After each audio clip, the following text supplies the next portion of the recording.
Ahoy there, my children of the Force. Welcome to Star Wars Transmissions.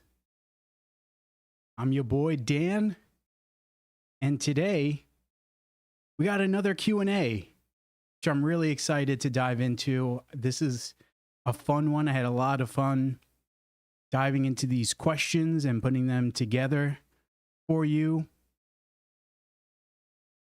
So let's get right into it. My boy Gunman asks, who's your favorite Sith Lord? This was an excellent question. I really went back and forth between who I was going to pick for my favorite Sith Lord. I struggled. There's a lot of really cool Sith Lords, both in Star Wars canon and in Legends, but I settled on two. I'm going to be a jabroni, and I'm gonna go with two Sith Lords. Now, as I mentioned, let's make this bigger. There's so many cool Sith Lords, and there are some that I want to shout out before we dive into the two specifically that I decided I wanted to pick as my favorite. Darth Krayt is a legend Sith Lord. He appeared in the Star Wars Legacy comic series by John Ostrander. I think that came out in like 2008, sometime around there, the mid-aughts. Really cool Sith Lord. He's such a cool looking Sith Lord. I love Darth Krayt's design. His rule of one is a really unique spin on the Sith Order and what we got from the Sith, as opposed to the rule of two and even the Sith Empire in the Old Republic and the Sith during the days during that time period. So Darth Krayt was one that I was like, I really like Darth Krayt. He's really cool, but I don't think he's my favorite. Sidious and Vader, I felt like they were too easy to pick. Like, they're dope. I really like Sidious. I really like Darth Vader's character. They have great stories, but I don't know if I would say that they're my favorite. Darth Revan is probably one of, if not the coolest looking of all Sith, and probably like Star Wars characters in general. Just an awesome looking design. So there were definitely some Sith that I struggled with in terms of who I was going to pick. But I settled on two, Darth Bane and Darth Plagueis. Those are my two favorite Sith Lords. And I feel like those might be obvious choices. They may be easy choices, but I'm going to explain why I picked those two, because they're really, really great characters. And I have some good reasons why I decided to pick those two as my favorite Sith Lords. So let's start with Darth Bane. I love Darth Bane's story, and specifically, let's make this bad boy larger.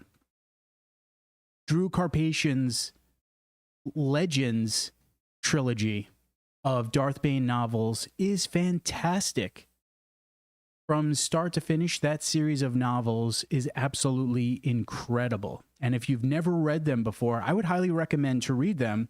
Although they're legends, a lot of the information from the trilogy has been brought into, I shouldn't say a lot, there are some decent bits of lore from the Legends trilogy that has been pulled into canon.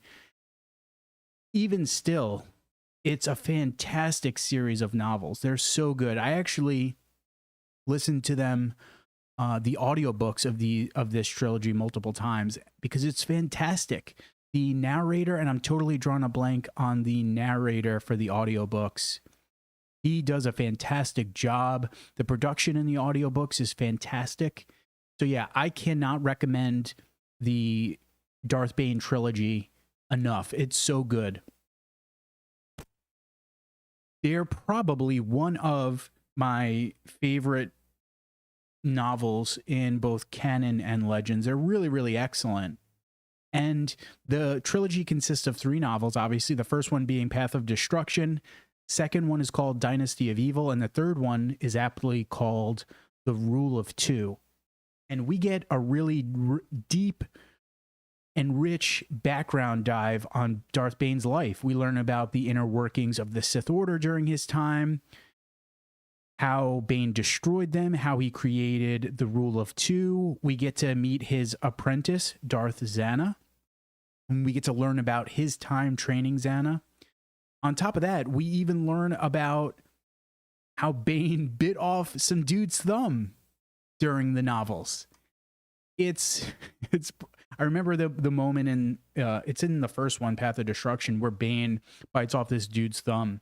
He at that point in the story, he was working as a miner on Patros, which is his home world, and he gets into a scrum with a fellow miner. I'm trying to remember. I think the miner was like trying to pick a fight with Bane or something along those lines. It's been a minute since I've dabbled in that book. But essentially, the Bane, who at that point is referred to by his birth name, Dezel, he gets into this fight with this dude and freaking bites his thumb off. I remember when I heard that for the first time listening to the audiobooks, I was like, whoa. I was totally not expecting Darth Bane to bite someone's finger off. But yeah, he bites someone's finger off in Path of Destruction. It's pretty great. So that trilogy has essentially everything I could have wanted in a series of novels about ancient Sith. And as I mentioned before, from start to finish, it's fantastic. I've mentioned this in other live streams, in other videos of mine. I am like such a nerd for the Sith. I'm all about learning about the Sith. When I was younger, like the Sith were one of the things that made me really love Star Wars. The red lightsabers, how evil they looked and menacing the characters looked. I was all about the Sith. So even though I definitely say I'm more of a Jedi now, personality-wise, I still love the Sith. I still love how they look. I love learning about the Sith and learning about Sith lore. And the Bane trilogy is just so good. One of my favorite moments in the Bane trilogy, it's in the first book, Path of Destruction. We get we get to learn about Darth Bane's time training on Korriban, in the Sith Academy on Korriban. And we learn that they use these like practice sabers that when someone, let's say I've got a saber, I'm dueling you, I hit you in the arm with this practice saber, it's not going to sever your arm, but there was something, I'm trying to remember if it was like a poison or something on the practice saber that would basically immobilize wherever you got hit, which I thought was so cool. And just learning about the competition between those that are in the Sith Academy, between one another, just a really, really awesome moment in the story. I loved learning about Darth Bane's time in the Sith Academy on Korriban. So freaking dope. And while these novels are no longer canon, that does not take away, at least for me, how stellar they are. And some stuff that I mentioned earlier that we learn about Bane in the novels have been brought over into canon, which I do appreciate and I do like. Now, I understand Lucasfilm's trepidation with exploring characters or stories about an ancient Sith Lord or a character that has been heavily explored in Legends, right? I can understand why they don't want to do a ton of stories on Darth Bane or the Old Republic, because I think people would probably lose their minds if, let's say, there was a new trilogy of Darth Bane novels that came out that didn't almost word for word mirror Drew Karpyshyn's trilogy.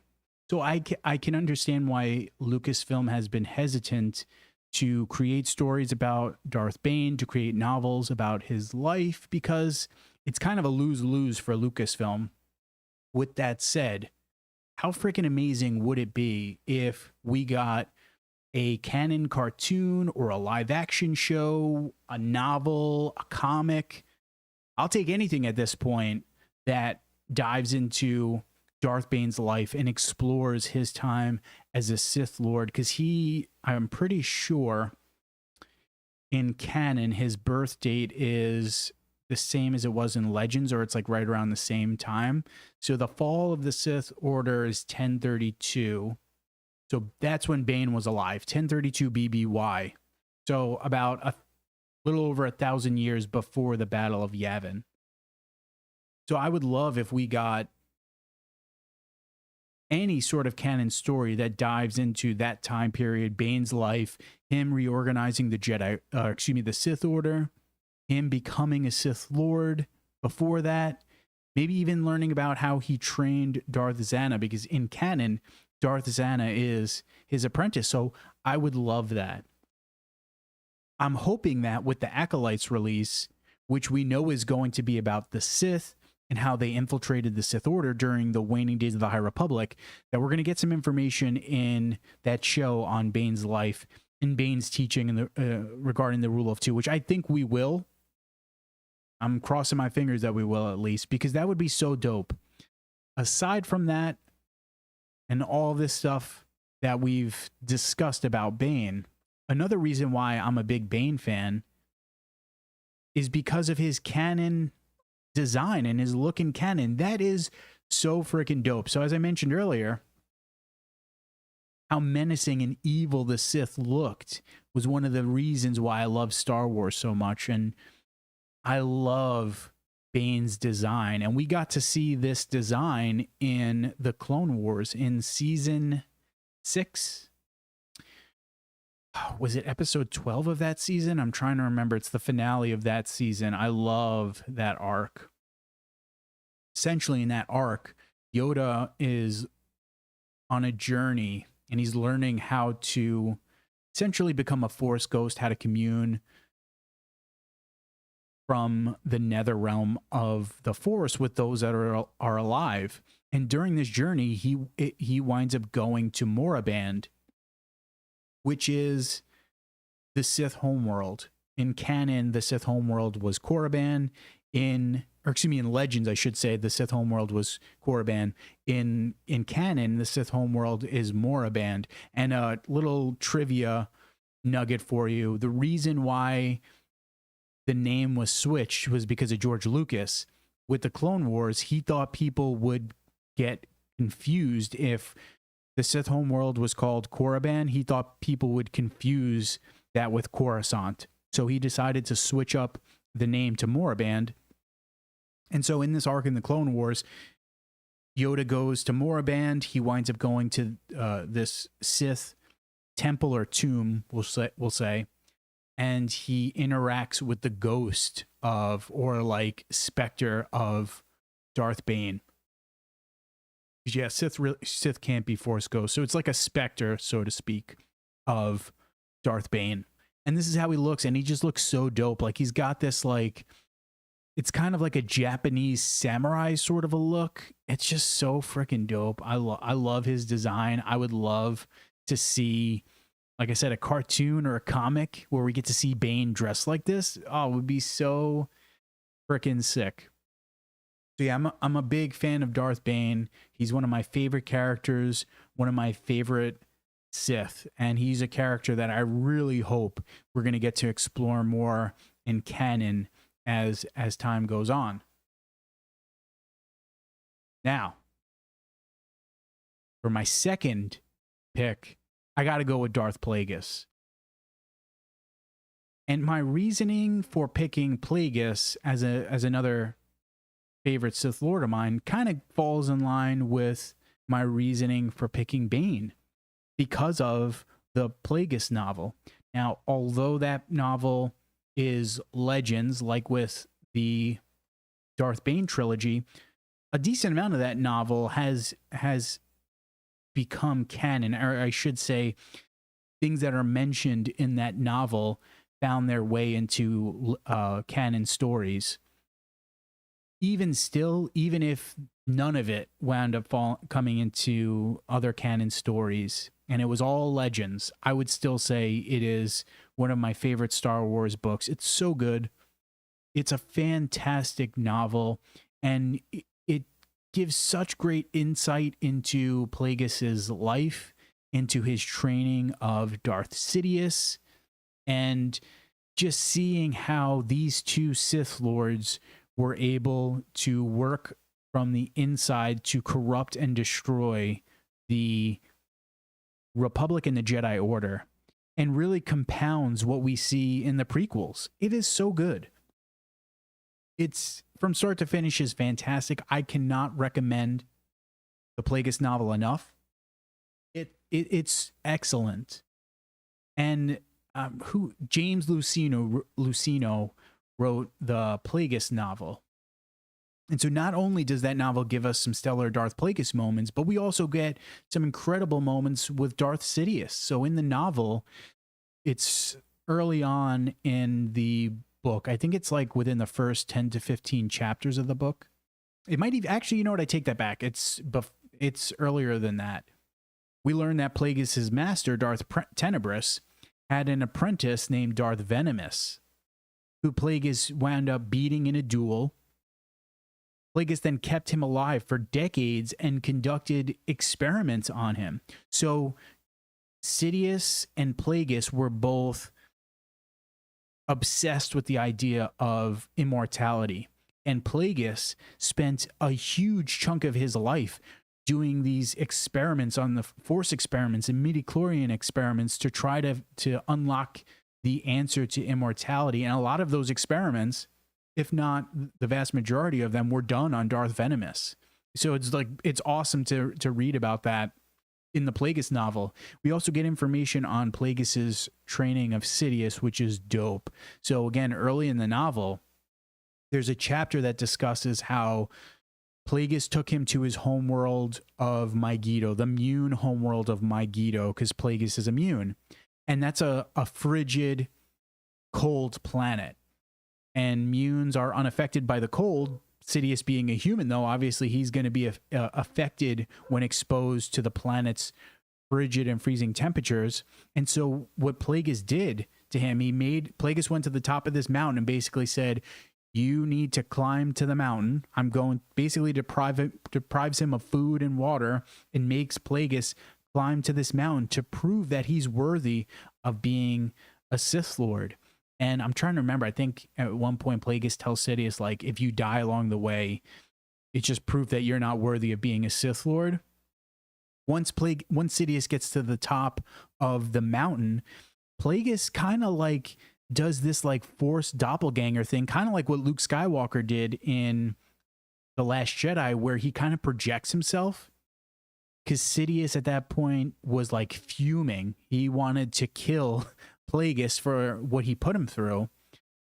But he learns that Plagueis is this like Force projected doppelganger. I remember reading that for the first time. You'd be like, oh my God, this is so sick. So yeah, the people that lose their minds about Luke Skywalker Force projecting himself, I don't get it, because Plagueis did it in the Plagueis novel, which I don't remember when it was written. But yeah, just so good. It's great. And one of my favorite moments from the novel is later on in the novel, because most of the people that interact with Darth Plagueis, same with Sidious, they don't know that they're Sith Lords. Plagueis is operating under his societal name, his birth name, Higo Damask. That's how most people know him as, and they don't know he's a Sith Lord. But Plagueis and Sidious, they are dealing with the underworld. They're dealing with crime bosses and syndicate bosses, doing shady things behind the scenes. One of the people that they deal with is Naboo's king, Ars Varuna. And at one point, Varuna essentially gets pissed at Plagueis, tries to assassinate him. He basically tries to drop a nuclear bomb on Plagueis's like compound, so to speak, is on a moon called Sojourn, and the king Ars Varuna has a nuclear bomb dropped on Plagueis. Plagueis survives. Jabba the Hutt actually saves Plagueis. And then after that point, Plagueis winds up traveling to Naboo. Ars Varuna is scared out of his mind that, oh my God, I didn't kill this dude, because he finds out that Plagueis survived. He abjects the Naboo throne, goes into hiding. Plagueis then finds him, sneaks into his like compound wherever Varuna is hiding, reveals that he's a Sith Lord, and then force chokes him to death. It is so freaking dope. Another moment I was just like, yo, this is freaking sick. This is so dope. So that Plagueis novel is another novel that I highly recommend. To me, that is essential Star Wars reading. Whether it's Legends, canon, doesn't matter. It's a fantastic novel. It's a really fun novel, especially if you're a fan of the Sith, because you'll get some really cool moments. You'll even learn about Darth Maul in the novel, because Plagueis knew about Darth Maul as well. So just a fantastic novel, and I can't recommend it enough. So yeah, Bane, Plagueis, those are two of my favorite Sith Lords. As I mentioned, I do really like Darth Sidious. I do really like Darth Vader. You know, Sith Lords like Exar Kun are cool. Darth Ndedu are dope. But if I had to pick, it's going to be Bane and Plagueis. If it was, hey, Dan, Lucasfilm wants to know who are the characters, the Sith Lords you want us to write stories about, Bane or Plagueis, all day long, that would be my pick. Love this question. These are the kind of questions that I love getting, and these are the kind of questions that make me very happy for starting this Q&A. So let me catch up with the chat. Looks like we got some conversation going on.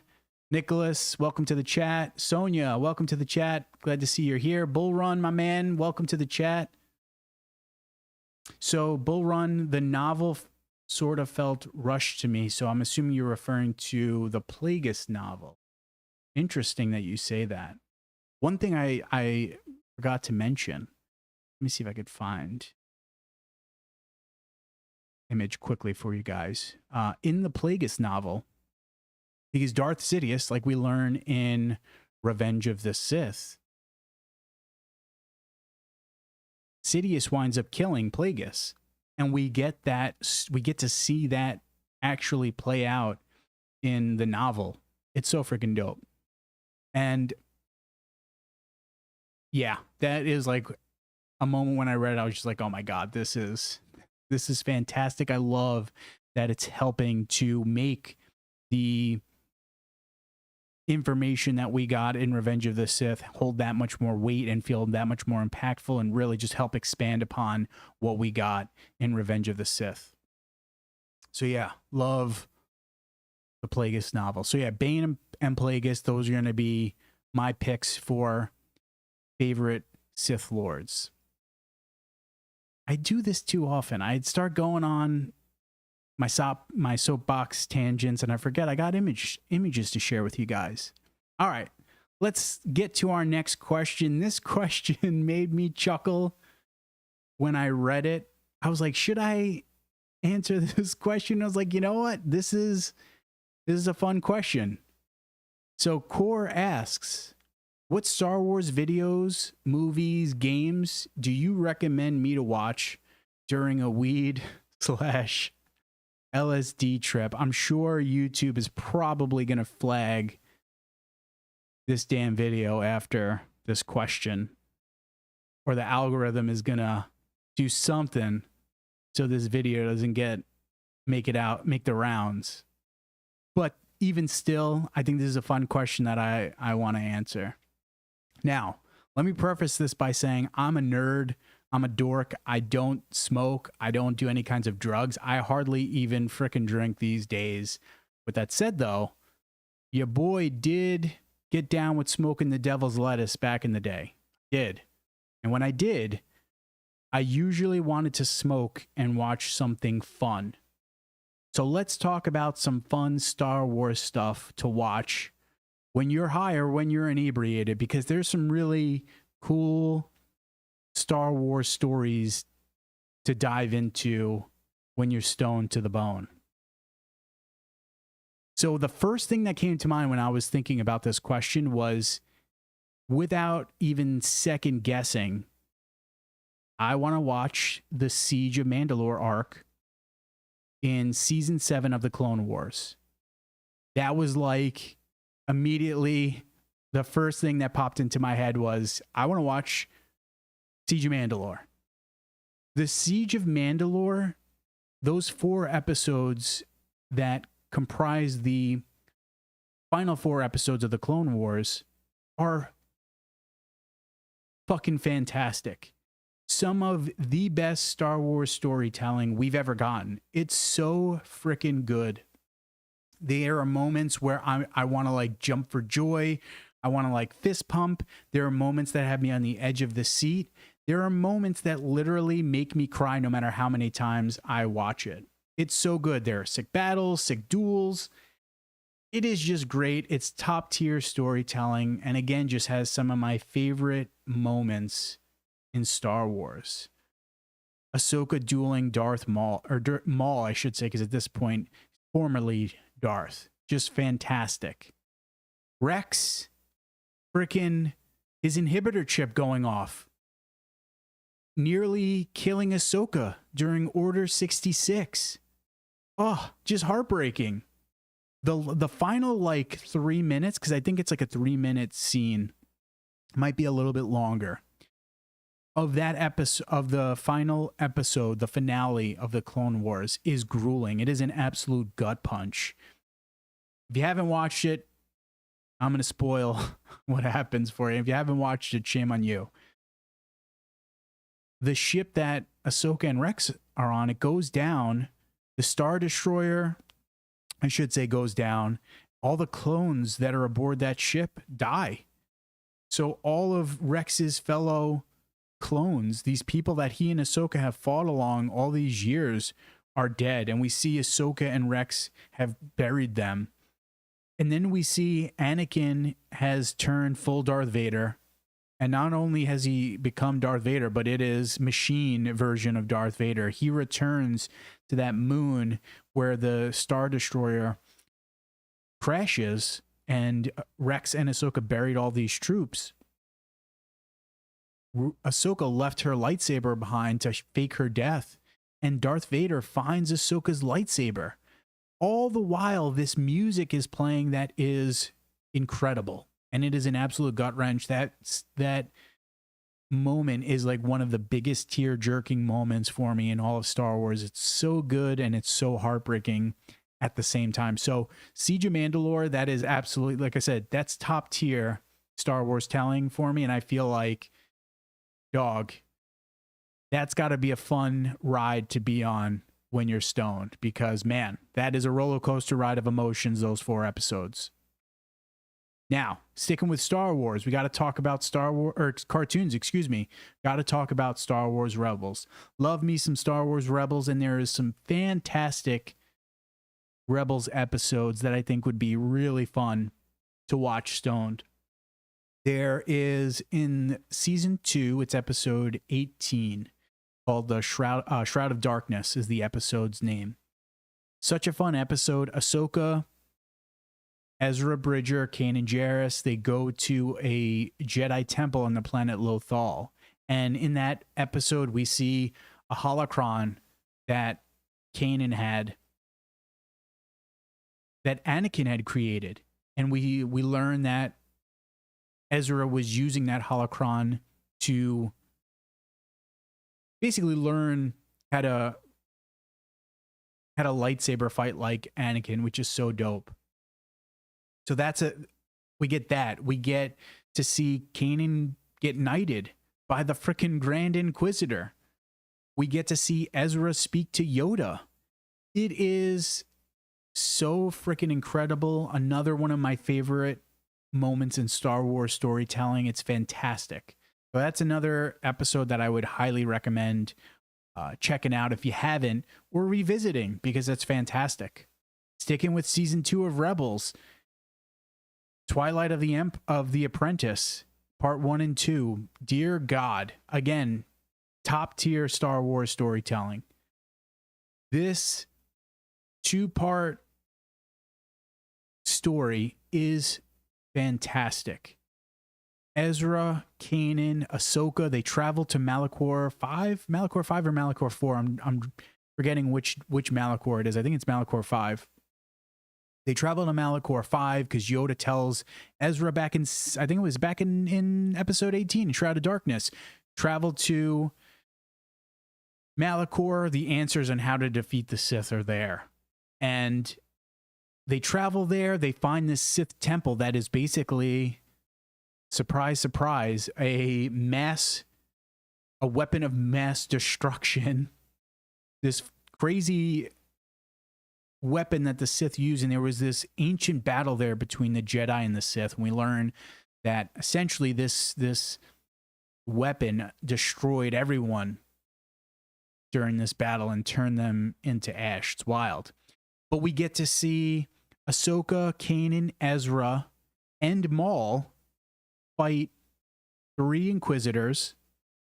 Darth Vader then arrives, fights Ahsoka, and has one of the most like holy shit moments in Star Wars. It's so freaking dope. Can't even recommend it enough. I thought about also recommending season 4 of Rebels, and I'm drawing a blank on the number. But the Jedi Knight is the name of the episode. And if you haven't watched Star Wars Rebels, even though it's been years since that series has come out, I'm not going to spoil it because, man, that is like one of the most grueling episodes, and again, grueling moments of Star Wars. So that's another really great moment to watch. A trippy episode of Rebels that I think would be fun to watch stoned would be season 4. Episode is called A World Between Worlds, and it is trippy, man. So basically, the same Jedi temple that I mentioned earlier on Lothal, during season 2, the Empire learn of this Jedi temple. They take it over. And what is discovered is that there's this portal in this Jedi temple to something called the World Between Worlds, which is this like crazy dimension within the Force, kind of, that allows people to kind of travel throughout time and space. It is wild. Like in this moment where we see Ahsoka and Ezra, this is in season 4.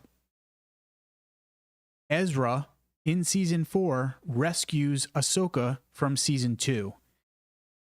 It's wild. And when you see Ezra go into the World Between Worlds for the first time, you get to hear all these different quotes and all these different moments from the various Star Wars shows and movies. It is so good. At one point, Sidious is like using Force alchemy to access the World Between Worlds because he can't fully access it. And he like creates this like Force fire to try to capture Ezra. It's wild. It's a totally trippy episode. And again, I think that would be another episode if I were high. I'd be like, yo, this is wild. This is so dope. I am absolutely loving it. And again, it's got like time travel stuff. It's just the weird, crazy kind of Star Wars stuff that I love. So yeah, season 4 episode of Rebels, A World Between Worlds, would be, I think, a fantastic watch when you're high or inebriated. Star Wars Visions, I think, would be excellent to watch inebriated because the episodes are super short. They're like 10 minutes, 15 minutes max, I think. I think there might be one that's like 15 minutes long. So super quick. And they've got some really fantastic, dope Star Wars anime. Love Star Wars Visions. I cannot wait until season 2 of Visions. I'm in a really big anime kick right now. I just finished Cyberpunk Edge Runners, which was absolutely fantastic. I cannot recommend it enough. And now I just started Devil May Cry Baby. So I love anime. So Visions is an excellent addition to Star Wars for me. And again, I feel like Visions would be great to watch tripping or high. The Mandalorian. How could we not include The Mandalorian? It is such great Star Wars, and it has some fantastic moments in Star Wars. This moment specifically from the finale of season 2, I cannot watch that episode without crying. Like, seeing Luke appear, seeing Din take off his helmet and reveal his face to Grogu, this moment where Grogu touches Din's face, like, it literally makes me tear up every freaking single time I watch it. The joy of seeing Luke Skywalker, like peak Jedi Knight Luke Skywalker, just destroy these freaking dark troopers. Then to get on top of that, we get this like just absolutely heartwarming but also like heartbreaking moment between Grogu and Din. It is freaking fantastic. I love it. It makes me tear up every time I watch it without fail. So I feel like that would be another one to watch high or drunk. I feel like if I were drunk and I watched this, I probably would like bawl my eyes out. But yeah, gotta watch The Mandalorian. Sticking with live action, I know the Book of Boba Fett is not everyone's jam. Not my favorite Star Wars, but it's got some bangers in there. Some moments that absolutely slap. Specifically episodes 5 and 6, where we see Grogu training with Luke. The moments with Din in the Book of Boba Fett are great. The moments with Grogu and Luke are absolutely fantastic. These were, I'm a baby, guys. I don't know what it is, man. Like when I get Star Wars stuff now, it's really as I've gotten older, I become much more of a crybaby. When I get Star Wars stuff that is like, oh my God, this is amazing. This is everything I would have wanted to watch as a kid. It like totally makes me cry. So like this, seeing the scenes of Luke training Grogu totally made me cry. I was just like, this is the stuff I wanted to see when I was a little kid, seeing peak Luke train. And not only are we seeing peak Luke train, we're seeing him train with this little freaking adorable freaking frog baby. It's great. And on top of that, we get my homegirl Ahsoka telling Luke how much he reminds her, or what does she say? Something to the effect of, she sees so much of Anakin in him, or he's so much like his father, something along those lines. I like, when I heard her say that line for the first time, I was just like, oh my God, this is so great. The smile that was on my face was from ear to ear. I loved it. It was such a great moment. And again, I get this like shit-eating grin when I watch the episode sober as a bird. So I'm sure if I were drunk or I were high and I was watching that moment, I would be like, so happy, so giddy. So I feel like that would be excellent to watch inebriated. Now, so far I've only talked about shows, and there's some excellent movies that you could watch when you're high or when you're drunk.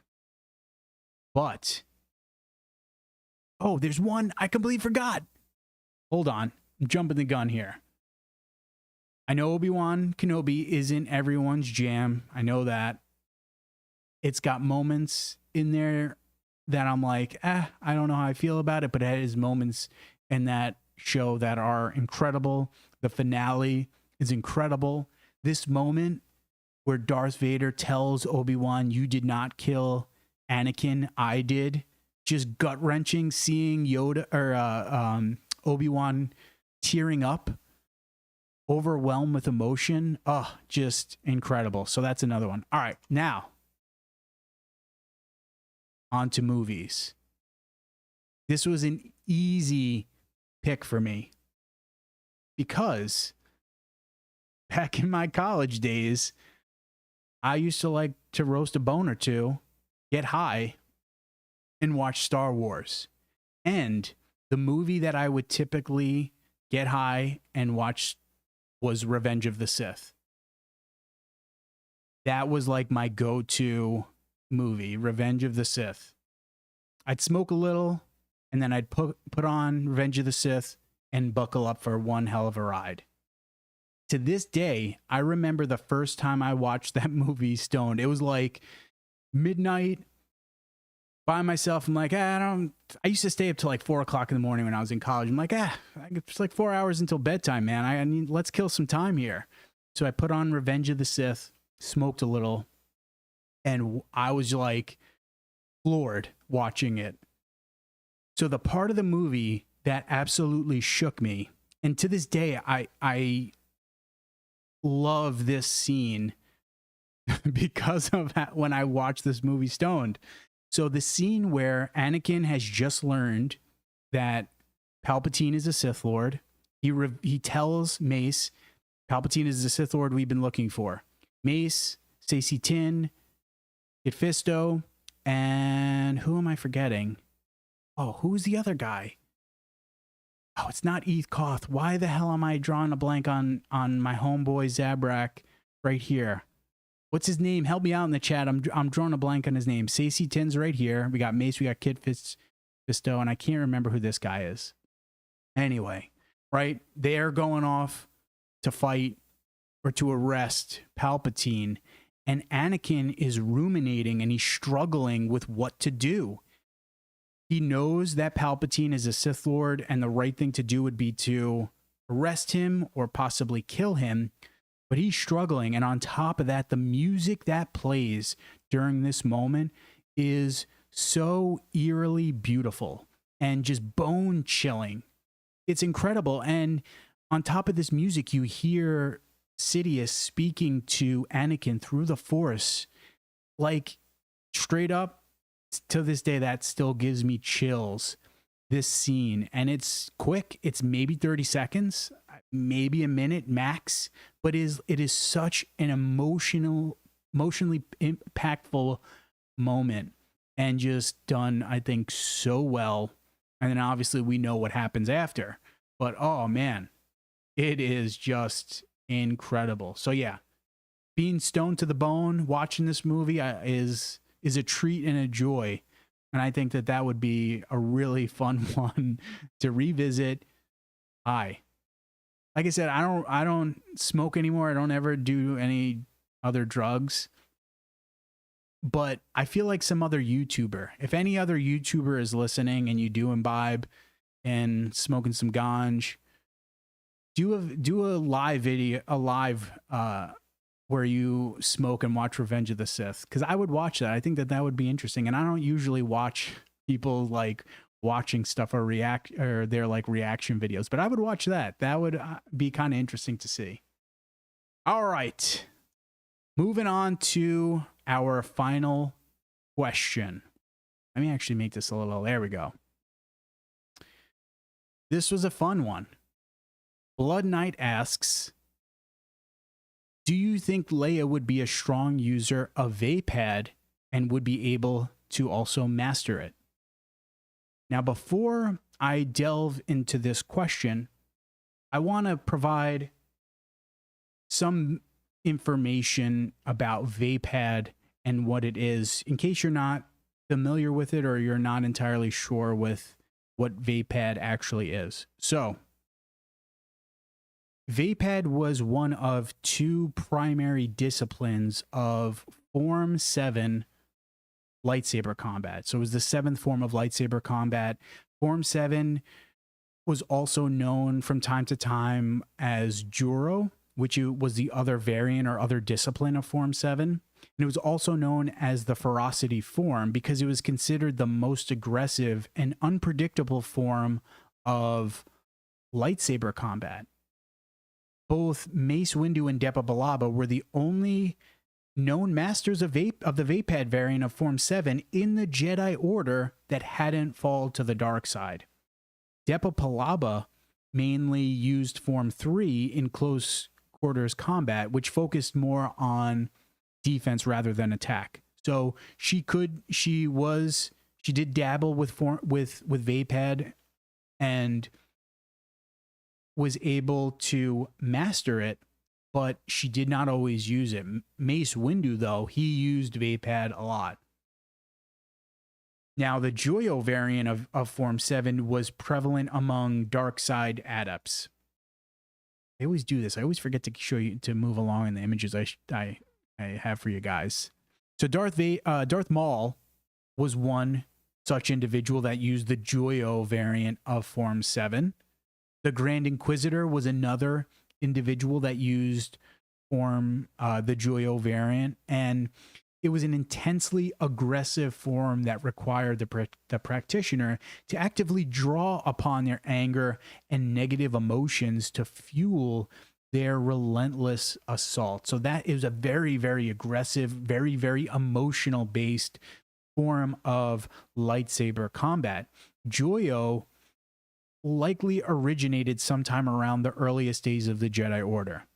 Vapad, on the other hand, was created in the final decades of the Jedi Order, and the key architect of Vapad was our homeboy Mace Windu. He developed the form to essentially address his weakness by controlling his inner darkness and channeling it into worthy ends. So essentially, Mace was able to, he understood he had kind of dark side emotions, we'll say, for lack of a better term, and his way of dealing with those emotions and channeling them in a constructive way and in a light side way, to say it, was through Form VII, through the Vapad variant, which I will say is kind of dope. I give credit to Mace. You know, think about Anakin. While Anakin was a dope lightsaber combatant and super strong in the Force, we know what happened to Anakin. He fell to the dark side. Mace had strong dark side emotions, so to speak, but he was able to channel those emotions in a positive way and created this variant of Form VII to use for good. Which I have to say, credit to Mace. He's a character that I sometimes rag on. He's not my favorite character. He's kind of a jabroni in my mind. To me, he reminds me of like a principal or a school teacher that was like super strict on rules and would get in your buns if you weren't following the rules. That's how I view Mace.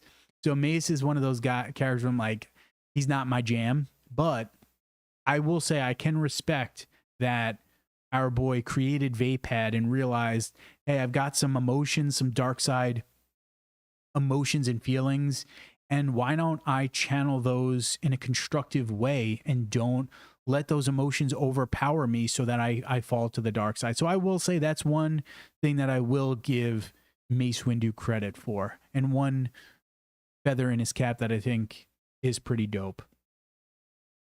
In the minds of some, that I will say, Mace, it's believed Mace finally perfected Form VII as a true lightsaber form in line with the tenets of the Jedi Code, which I think that's pretty baller. There were some in the Jedi Order that thought Vapad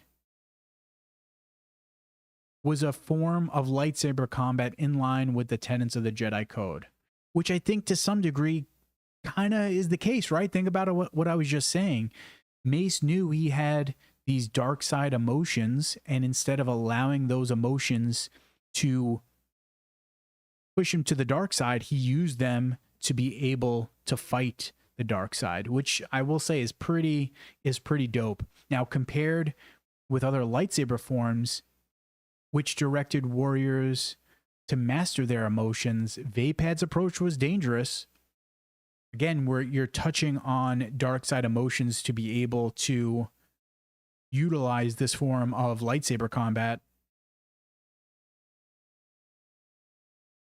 It was not as reckless, or Vapad was not as reckless as Juyo's manner of employing unchecked aggression. So even though a Vapad user did have to draw on these dark side emotions like anger, you would keep them in check to be able to utilize this lightsaber combat, as opposed to Juyo, which would employ unchecked aggression. A Vapad practitioner drew on their anger and their passion, but never gave in to them, and fought with controlled fury, dealing a combination of fierce, rapid strikes and powerful blows. So that's kind of like why you see in Revenge of the Sith, when Mace is dueling, I should say, Darth Sidious, you see him, he's fighting Sidious very fiercely. You see him, he's got this look of anger on his face as he's dueling Darth Sidious, and that's because that's part of his combat, the Form VII Vapad variant. That's what you do when you're fighting. You're drawing upon these dark emotions to be able to utilize your anger in a way that'll allow you to basically duel a Sith and pretty much kick Sidious's ass. So yeah, pretty dope. Only a handful of Jedi trained in Vapad before Order 66 happened, so it wasn't like there was a ton. Again, Mace Windu, he was one of them. Depa Billaba was one of them. They were aware of the dangers that Vapad posed to their practitioners. So essentially, in a nutshell, Vapad was a highly offensive form of lightsaber combat, relied very heavily on a practitioner to draw on their anger and passion, to fight with a controlled fierceness, not too much unlike a Sith. So that's why it was not for every Jedi to use. Now, with that explanation out of the way, I know that was a long-winded explanation. Let's dive into Blood Knight's question. Do I think Leia would be a strong user of Vapad and be able to master it? I think no. I think I'm going to say no. And part of that is because I don't think that style jives with Leia's personality. Mace was just kind of like an ornery dude. He was kind of like angry all the time. And when you think about that, that kind of makes sense, right? That Vapad, he would use Form VII in his lightsaber combat and then create this new variant version of Form VII, right? Because that's kind of like his personality. He's kind of an ornery, angry dude. Leia's not. You know, Leia's hopeful. She's got a lot of Padme in her, right? When I think of Leia's personality, I think of, yes, she's a fierce fighter, but she's got a lot of Padme in her, that hopeful, happy individual, rather than Anakin. You know, I think she's got more Padme in her than Anakin. So I don't think she would be a practitioner of Vapad. And if she were, I don't think she would master it. Now, with that said, I do think that Leia, if she wanted to, she probably could use Vapad, because as I mentioned, she seems to have Padme's personality. She seems to be able to keep her emotions a little bit more in check than Luke. She's a little bit more level-headed than Luke. So maybe she could be able to utilize Vapad without it turning her to the dark side.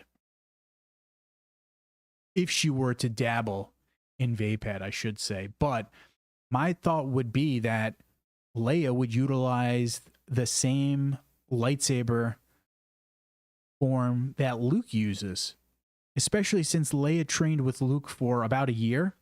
If I remember correctly, I believe it was about a year that she trained with Luke after the events of Return of the Jedi.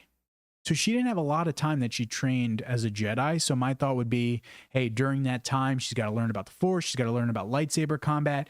She's probably going to be picking up the same form of combat that lightsaber combat that Luke utilizes.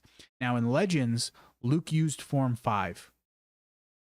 And that's essentially what Anakin Darth Vader uses. But I couldn't find anything specifically in canon stating what form Luke uses. If I had to guess, if you look at Luke's lightsaber combat style, it's very much in line with Form 5. Form 5, so in canon, Form 5, especially the Djemso variant, seems to align best with Luke's lightsaber style. It was a form based on defending with solid blocks and parries, and then immediately countering with strong counterattacks. As I mentioned earlier, that is what Darth Vader and Anakin, that was the form that they used. Darth Vader and Anakin, their lightsaber combat is dope. So Darth Vader was proficient in both the Dijemso as well as the Xi'an variant of Form 5. And I believe he also dabbled in Form 4, which was kind of like Ahsoka and Yoda. They utilized Form 4. So I believe Vader and Anakin also dabbled with Form 4, but he mainly used Form 5. So it makes sense that Anakin / Vader, they use Form 5. Luke, being the son of Anakin, he would use Form 5. So going back to Leia, most Padawans took on the lightsaber form that their master used. And I say this, and when I'm talking about Luke, where Luke is, I don't want to say an anomaly, because not every single Padawan utilizes the same lightsaber combat form that their master does. Luke definitely did not use the combat form that Obi-Wan and Yoda use. Yoda, as I mentioned, used Form 4, which is very like acrobatic, which we see in the prequels. He's spinning, jumping all over the place. Same thing with Ahsoka. She used Form 4. Obi-Wan used Form 3. And as I mentioned earlier with Depa Billaba utilizing Form 3. Form 3 was very much predicated on, essentially, it was more defensive. My fighting style is going to be focused on more defensive-based attacks. That's what Form 3 is. So even though Obi-Wan utilized Form 3, Yoda utilized Form 4, here's weirdo Luke. He's going to use Form 5. And again, like I said, I couldn't find anything in canon that specifically states which form Luke uses, but I think, especially since it was established in Legends that Luke used Form 5, and his combat style still, both in what we see in the original trilogy and in stories since, in canon, seem to point to him being a practitioner of Form 5. So it would make a lot of sense to me that with Leia training under Luke for about a year, my thought is that she wouldn't have enough time for her to learn about the Force, learn about lightsaber combat, begin utilizing a lightsaber combat that differed from Luke. Had she trained to be a Jedi for years on end, I could see her potentially taking on a different lightsaber form from Luke and potentially, possibly, dabbling with Vapad. I could also see her going back to Form 3. I could really see Leia being someone that would be a practitioner of Form 3. She's all about saving and preserving life, right? So having a lightsaber combat style that's more predicated on defense seems to jive with her personality. But as I said, Luke was probably a Form 5 practitioner, so I think she would probably be either Form 5 or Form 3. Part of me wonders, if I had to say between Luke or Leia, which one do I think could dabble with Vapad? Part of me wonders if it would be Luke. And I say this because think about Luke's character. Our homeboy, we know he's dabbled with the dark side. Right? Think about the beginning of Return of the Jedi. Our homeboy is force choking Gamorrean guards in Jabba's palace. He was teetering with the dark side, and he was able to not fall, not turn to the dark side. So he may have the wherewithal to be able to understand, hey, these are dark side emotions that I'm dealing with. I have to channel this rage and this ferocity in me to be able to utilize Vapad, this Form 7 lightsaber combat. Maybe he would be able to harness those emotions carefully and not allow them to turn him to the dark side. With that said, you could use that same argument to say, hey, bro, our homeboy almost fell to the dark side. Maybe Vapad is not the best form for him to be dabbling with, which you could definitely make that argument. But then I also think you could say, hey, Leia could be better suited for Vapad versus Luke.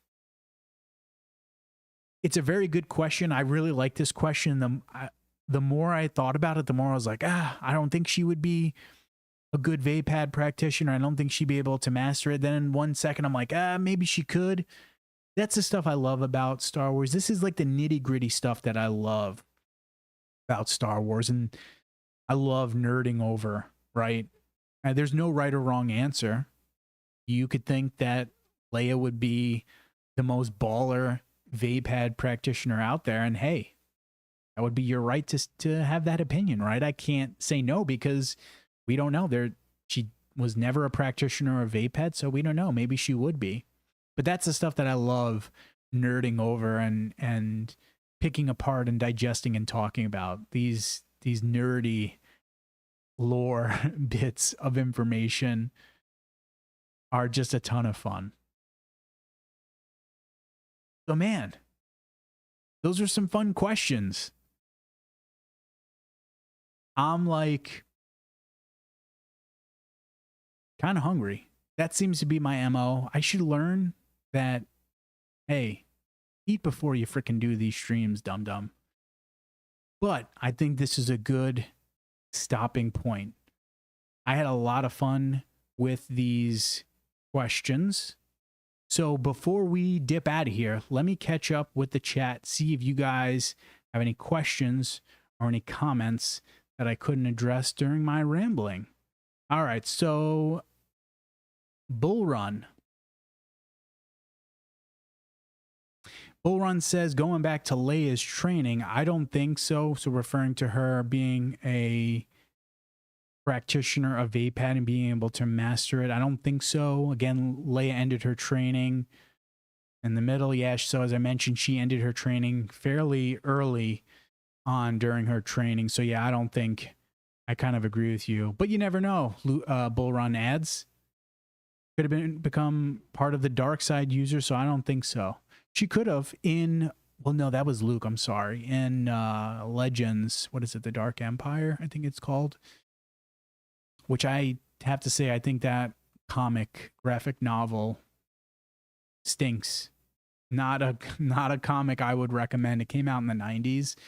I don't like it. It's about, takes place about 10 years after Return of the Jedi, but in it, Luke winds up becoming Darth Sidious's apprentice. So maybe that kind of goes back to what I said earlier. You know, Luke's dabbled with the dark side before.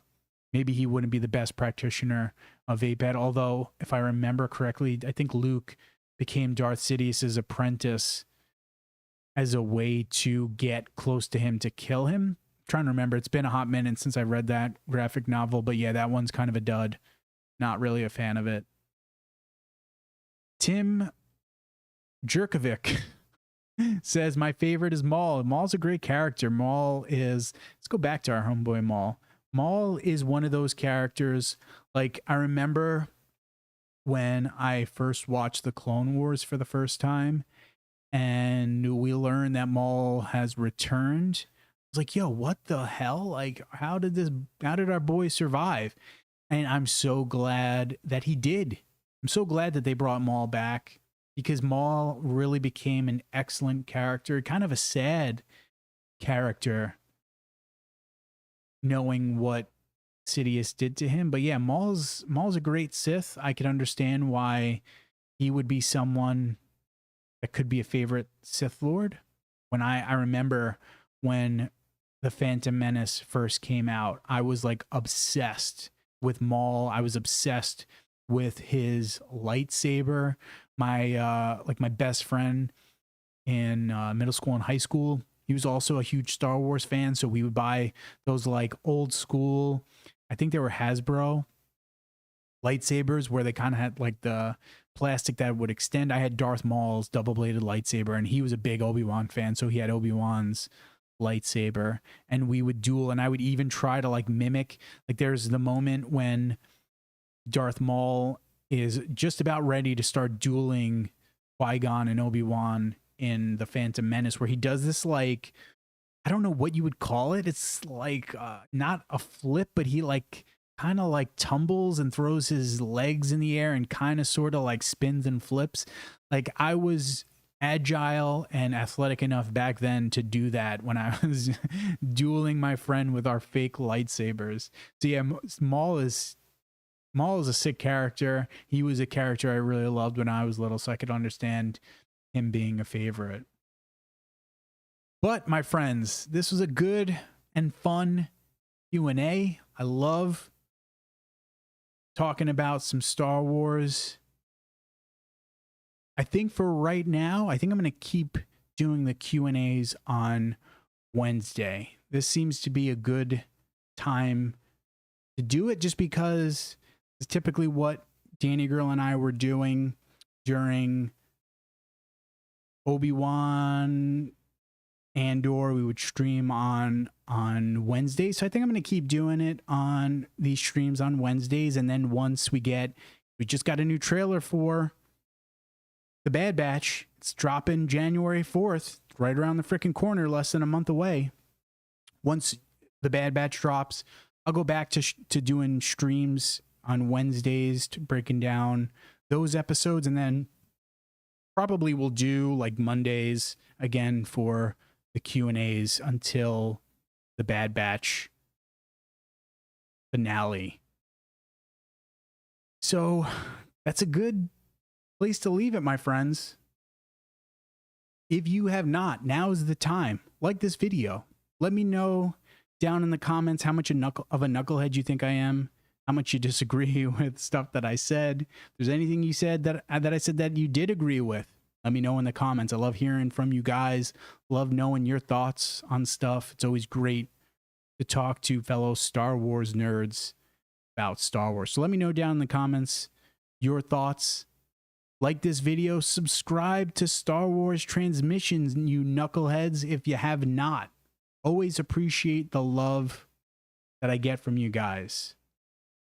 We do have a Discord server. Head over to the About Me portion on our channel. You'll see the link to join our Discord server. And again, just always enjoy speaking to people about Star Wars. So join that Discord if you want to continue the conversation. And then we drop shorts daily, and that's going to be happening on the reg. I think at some point, depending upon the questions that we get, we may get my homegirl Danny Girl to join us for a Q&A. So keep a lookout for that in the future. But with that said, my friends, may the Force be with you and stay nerdy.